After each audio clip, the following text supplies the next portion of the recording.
¿Alguna vez te has preguntado si estás viviendo bajo una deuda espiritual impuesta? ¿O si tienes el poder de liberarte por completo de ella? Desde tiempos inmemoriales se nos ha enseñado que debemos de pagar por nuestros pecados, por nuestros errores, y solamente a través del sacrificio encontraremos el perdón. Pero, ¿qué pasaría si esa culpa no fuese más que un mecanismo de control? Nos hablaron de redención y de expiación. ¿Qué hay detrás de estas palabras? ¿Qué estamos pagando realmente? ¿Fue por el pecado de Adán y Eva o hay algo oculto? ¿Es posible ser verdaderamente libres? ¿O la deuda nunca termina? Y si alguien tiene que pagar un precio, ¿quién es el comprador? Quédate, porque cuando descubras la verdad, entenderás por qué la historia jamás quiso que te hicieras estas preguntas.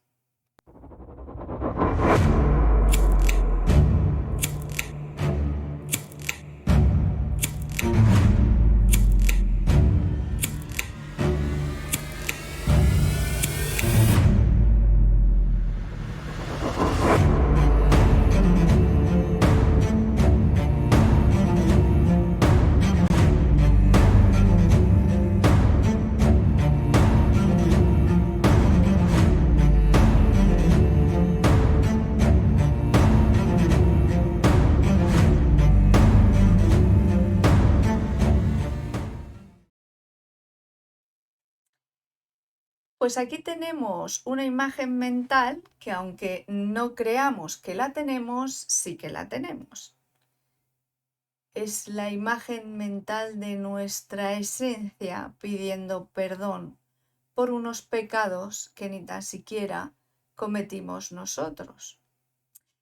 Es la esencia de nuestra alma intentando compensar aquello que se ha hecho mal a través de dinero, monedas. En el capítulo anterior, en uno de nuestros vídeos que ya os he hecho, podéis ver cómo hemos hablado del dinero del rescate, de cómo en Éxodo se pide dinero para construir el tabernáculo. Lo vamos a recordar, está en Éxodo 30:11, en el que Moisés tenía que tomar el número de los hijos de Israel, es decir, hacer un censo y pagar el rescate de su persona. Y quizás algunos pueden confundir este pasaje con un pasaje en el que pues Jehová lo que hizo fue pues acabar con los primogénitos de los egipcios, y como en la mente inconsciente puede estar instaurado que quizás era que tenían que pagar para que los suyos no fallecieran. Pero no es verdad, esto era lo que se tenía que pagar para hacer el tabernáculo, y no podía disminuir de una cantidad bastante importante, independientemente de si fueran ricos o no. Y también hablamos de que habían príncipes, en aquellos días habían príncipes que fueron los que dieron el dinero del rescate. Entonces, mirad, vamos a analizar hoy otro texto en el que se explica una de las funciones que tenía Aarón. Y Aarón tenía que hacer determinadas cosas en el tabernáculo, y de hecho tenía determinados privilegios también. Él y sus hijos, porque eran todos los sacerdotes que eran los únicos que podían estar en el templo administrando los sacrificios, tenían que hacer, especialmente Aarón, toda la reunión del servicio del tabernáculo, y nadie se podía acercar ahí, solo lo podían hacer ellos. Es decir, lo que allí ocurría dentro del tabernáculo, con esas ofrendas desvividas, etcétera, solamente lo sabía Aarón y sus hijos. Y entonces dice así: Tendrán el cargo del tabernáculo de reunión en todo el servicio del tabernáculo, ningún extraño se le ha de acercar a vosotros y tendréis el cuidado del santuario y el cuidado del altar para que no venga la ira, porque siempre este hombre pues era muy airado. Tú y tus hijos contigo guardaréis vuestro sacerdocio en todo lo relacionado con el altar y el velo de adentro ministraréis. Que ministrar es como, para mí, ministrar sería equivalente al que está en una máquina y sabe todos los códigos y, bueno, administra todo lo que hay ahí dentro y hace que la máquina funcione. Siempre con peligro de desvivirse si alguien se acercaba allí. Obviamente tampoco era muy bueno que supieran o siguieran sabiendo lo que allí se hacía. Yo te he dado también el cuidado de mis ofrendas. Él tenía que cuidar las ofrendas que se le daba y además las debía de comer como sacerdote. Vamos a ver en siguientes capítulos cómo es tan importante esto que ellos hacen los sacerdotes y por qué tienen que comer esas ofrendas y cómo tienen que hacer esas ofrendas, porque todo se explica bastante detallado para nuestra sorpresa. Aquí es donde le dice que todo lo que abre matriz de toda carne es de Yahvé, así de hombres como de animales. Y no distingue tanto de hombres como de animales, todo el primogénito será para Yahvé y dice que será tuyo porque él es el que lo ministra, Aarón es el que lo ministra. Entonces, quiero que veáis aquí un detalle muy importante, que estas instrucciones se le están dando a Aarón. No son unas instrucciones de lo que debe de hacer el pueblo, son unas instrucciones de lo que debe hacer Aarón. Entonces, aquí dice que todo lo que abra matriz, todo primogénito, será tuyo, tanto de hombres como de animales. Pero harás que se redima el primogénito del hombre y también el primogénito del burro, que en este caso es el animal inmundo. Desde un mes harás efectuar el rescate de ellos. Rescate suena algo precioso y muy bonito y suena salvar a alguien, pero en realidad aquí el texto, si lo estudiamos bien, no tiene nada que ver con cómo salvar a alguien, sino que debe de pagar a cambio de esos primogénitos un dinero. Aquí dice conforme a tu estimación por el precio de los siclos, conforme al ciclo del santuario, esto lo vamos a ver más adelante, que se refiere esto. Sin embargo, el primogénito de lo que son las vacas, las ovejas, las cabras, no hay que compensar al dueño de ellos. Es decir, no se le tiene que pagar en ciclos, no se le tiene que redimir ni rescatar, que esto no es rescatar, es redimir. La palabra, aquí está un poco manipulada, pero da igual, no se tiene que pagar al dueño nada.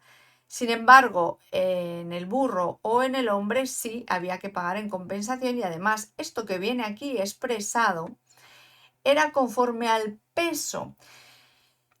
¿Y por qué se sabe esto en el texto? Porque conforme a tu estimación, Aarón tenía que hacer una estimación de lo que tenía que pagar. Tenía que pagar el precio en ciclos, pero conforme a las jeras, que es una medida de peso. Quiere decir que conforme lo que pesara el animal o el bebé, se le pagaría una cantidad u otra, a razón de unos 57 me parece gramos de plata o algo así por peso.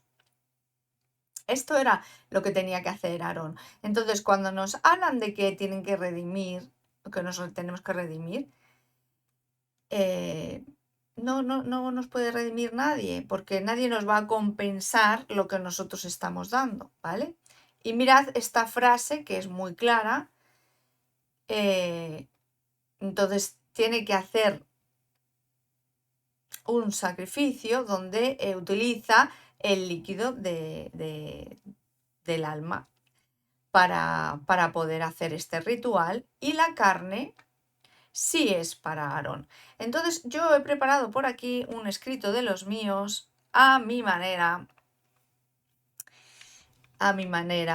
y vamos a verlo. Un poco ya lo vimos en otro vídeo, ¿no? En el que estábamos hablando del impuesto del rescate y la redención en la Biblia, en Éxodo 30, 11 al 16, donde se hablaba que tenían que pagar cada uno de ellos el rescate de su persona. ¿Ok? Esto quiere decir que para que no vayan directitos a la ofrenda desvivida, pues tienen que pagar un importe. Y esto ya lo vimos en el vídeo anterior. En cuanto a la redención de los primogénitos, la exigencia era, pues eso, que todo lo que abría matriz le pertenecía a Yahvé, pero no por nada, no porque no dice en ningún momento porque han pecado, porque son malignos, no, es para mantener su pacto, porque es como que él puede estar con ellos en el pueblo, al lado del pueblo, o rescatarles y salvarles de sus enemigos y darles tierras, que es lo que básicamente este Dios ofrece bienes materiales como tierras y como economía. Y entonces lo tiene que ofrecer. Aquí especifica que son los machos, pero en realidad dice primogénitos, que no es una palabra que distinga entre un género u otro, ¿vale? Aquí nos vuelve a hablar de lo mismo. Todo primogénito del asno, del burro. Fijaros aquí la diferencia. Este se redimirá con un cordero. Como ya entendemos lo que significa redimir, eso quiere decir que tú me das el primogénito del asno y yo te doy un cordero a cambio. Aarón tenía que dar un cordero en el caso del asno. Y si no lo redimía, si no se lo compensaba al dueño, le tenía que quebrar la cerviz. Y también tenía que redimir a todo primogénito de sus hijos, y esto quiere decir que le tenía que compensar, como hemos visto en Números 18, le tenía que compensar con un saquito. En Números 18, con un dinero. Aquí, bueno, aquí es un poco más de lo mismo, que habla, que dice que esto lo hace porque ellos les salvó y entonces pues que se lo deben, ¿no? Porque les salvó de Egipto. Y bueno, pues en Números 18 nos vuelve a decir lo mismo, que es el que habíamos leído antes, pero aquí sí que hace una explicación bastante mejor, que al mes de nacido tiene que ir Aarón, y esto me recuerda a veces al hombre del saco, ¿no? Todas estas historias, que, por lo menos cuando yo era joven, que te decían el hombre del saco, que viene el hombre del saco, ¿no? Duérmete, duérmete niño, esa nana tan tenebrosa, ¿no? Que decía, si no, vendrá el hombre del saco y te llevará. Y era literal, literal, había un momento en el que tenían que entregar. Por lo tanto, los puntos principales aquí es que todo primogénito, en este caso varón, pero realmente estudiando el texto no define un género en concreto, pertenece a Yahvé, tanto humano como animal, y si no se redime, es decir, si no se compensa, porque pues a lo mejor no tienen suficiente para compensar, pues debe desvivirlo. Entonces había que pagar, aquí no 5 ciclos de plata, sino en razón del peso. Porque eso, estudiando mejor el texto, es lo que pone. Y si no, debía de quebrarse la cerviz. Entonces, Yahvé reclama el derecho de propiedad absoluta sobre los primogénitos. Y no hay alternativa, no hay una redención, o sea, no hay algo que te pueda eximir de esto. Es obligatorio, es obligatorio. Esto no es un rescate, aunque ponga el texto es un rescate, no es un rescate, es como le estaba dando órdenes a Aarón de lo que tenía que hacer para llevarse en el hombre del saco a estos niños, ¿no? Porque era la manera de recuperar lo que a él le pertenecía, eso le pertenecía a él. ¿Qué hacían con ellos? Bueno, pues vamos a ir viendo qué hacían con ellos, aunque a lo mejor no todos tenían el mismo final, pero había una parte muy importante que tenía que ver con la genética, que eso también lo veremos. Esto tiene una conexión con el tributo a otras religiones, Anunnakis o sumerias, que se nos ha hablado y que podemos acceder a ellas, y que se ha manchado un poco la visión, ¿no? Porque parece que dices Anunnaki y estás hablando ya de extraterrestres y tal. Bajo mi punto de vista, esto no tiene que ver con algo extraterrestre, sino más bien con una civilización avanzada, con cierta tecnología, que vio que nosotros éramos unas cargas energéticas muy potentes y que también tiene ciertos intereses en nuestra propia genética. Este sistema espiritual es extraño, no es muy de paz y amor. Entonces, aquí os traigo un pedacito de lo que se podría traducir en el hebreo, en la palabra hebrea original, que es padat, que se traduce como redimir, pero en su sentido más profundo y más preciso significa recuperar algo que pertenece a alguien. Por lo tanto, tú recuperarás lo que es mío, lo que le está diciendo Yahvé es todo lo que abre matriz es mío y tú lo vas a recuperar pues pagando un dinerito a cambio, pero lo tienes que recuperar. Entonces no implica un rescate para salvar el alma de esa personita, sino que es el precio que se paga porque ya lo consideraba de su propiedad. Y aquí no estamos hablando de pecado, no estamos hablando de Adán, no estamos hablando de Eva, simplemente estamos hablando de los mandamientos y los estatutos que impuso Yahvé como compensación y agradecimiento a que les había sacado del pueblo. Sin embargo, hay algo muy importante que llama mucho la atención y es que había un tributo que entregaban los príncipes, es decir, había príncipes dentro del pueblo de Yahvé.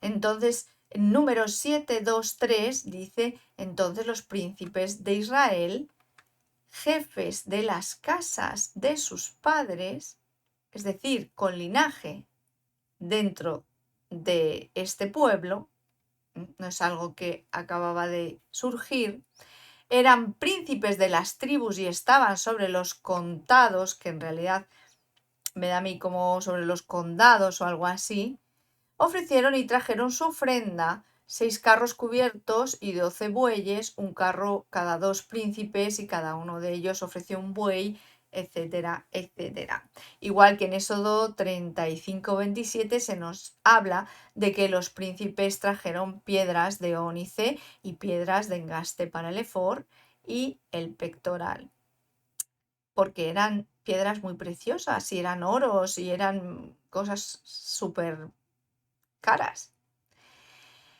Los príncipes de Israel también contribuyeron con oro, plata y animales. El tabernáculo no solamente se centraba en un culto, sino también tenía que ver con una riqueza y un poder político encubierto. Y se evidencia un sistema de dominación económica que tenía que ver o vestido de espiritualidad, cuando realmente estaba castigado bajo pena de fallecer, con lo cual muy voluntario tampoco era. Yahvé estableció un sistema de tributo obligatorio y de ofrendas para desvivir. Y la redención no es un acto misericordioso, sino que es la posesión absoluta y la ofrenda obligatoria. Las leyes de redención aplicaban solo a los primogénitos. En un principio puede parecer por el texto que son varones, aunque en realidad no define la palabra original que sean exclusivamente de ese género. Sí que es cierto que vamos a ir viendo que Yahvé tiene especial interés en el hombre y que nunca jamás pudo modificar una mujer en sí misma, pero sí lo hizo con los varones. El pago de Aarón por los primogénitos y por los asnos no es un rescate, sino que es la recuperación de la propiedad que ya dijo Yahvé que era de él. El tabernáculo funcionaba como un centro no solamente de culto, sino de acumulación de riquezas y también un control, porque vemos que había príncipes de condados. Y la historia del Éxodo tiene sinceramente bastantes contradicciones en cuanto a la economía y la política. Aquí queda claro que hay un sistema que nada tiene que ver con la fe, nada tiene que ver con la fe, sino quizás con otros métodos poco lícitos de conseguir ciertas cosas. En números 18-16, pues es todo lo que hemos visto. El sujeto es el mandato de Aarón, con lo cual es a él al que se le manda hacer esta compensación. La redención es desde el mes de edad y Aarón tiene que redimir. No dice que los padres tienen que pagar, sino que es Aarón el que tiene que pagar según su estimación, lo que sugiere que hay un criterio de valoración variable y esto tiene que ver con el peso de la ofrenda. Y contradice bastante, evidentemente, la interpretación tradicional, donde se enseña que los padres debían de compensar para que no se llevaran a su pequeño, pero no es así. La realidad es que es al contrario, es Aarón el que compensaba a los padres. Pues en Éxodo 13:13 tenemos el mismo patrón, en el que dice que todo primogénito de asno tiene que redimir con un cordero, con lo cual en este caso para el asno no tenía que pagar dinero, no tenía que pagar siclos de plata, solamente era para el primogénito del humano, pero sí le tenía que dar un cordero y si no, pues ya sabemos dónde acabaría. Por tanto, esta forma de redimirnos, que viene desde la antigüedad, que se supone que es un acto voluntario, que a día de hoy quizás pudiera ser, pero no deja de ser una manera de perpetuar este rito o estos mandatos que Yahvé les dio hasta nuestros días, en forma de cepillo. Si esto te ha aclarado ciertas cosas, te agradecería que le des a like y que compartas este vídeo, también que te suscribas y que des luz para empezar a ver y a quitarnos el último velo que son las religiones, porque es el único camino que tienes para descubrir quién realmente eres. Así es que bienvenido al despertar.